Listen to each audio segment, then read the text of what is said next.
Friends, இன்றைக்கி நம்ம சூப்பரான சுவையான கொள்ளு சட்னி எப்படி பண்ணுறதுன்னு பார்க்க போகிறோம். இது வந்து இட்லி, தோசை, ரைஸ் கூடலாம் சாப்பிட்றதுக்கு அட்டகாசமாக இருக்கும். வாங்க எப்படி பண்ணுறதுன்னு பார்க்கலாம். அடுப்பில் ஒரு பேன் வச்சுருக்கேன். அதில் 1 ஸ்பூன் எண்ணெய் ஊற்றிக்கலாம். அடுத்து 1/4 கப்பு கொள்ளு பருப்பு சேர்த்துருக்கேன். அது கூடவே 1 ஸ்பூன் உளுத்தம்பருப்பு, அடுத்து 1 ஸ்பூன் கடலைப்பருப்பு சேர்த்துருக்கேன். இப்போ இது எல்லாத்தையும் வந்து நல்லா நம்ம வறுத்துக்கலாம்.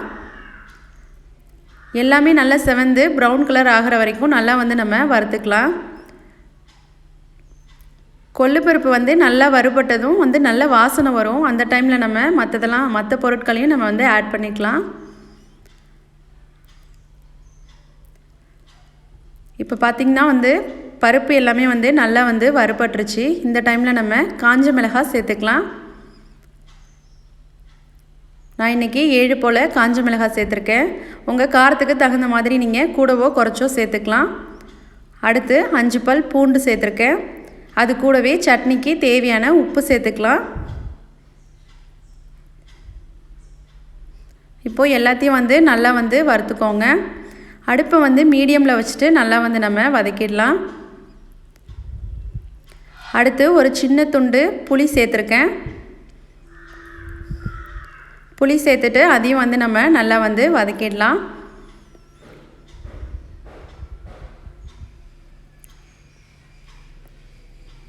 இப்போ பார்த்திங்கன்னா எல்லாமே நல்லா வதங்கிடுச்சு. இந்த டைமில் நம்ம கடைசியாக 1/2 கப்பு துருவின தேங்காய் சேர்த்துருக்கேன்.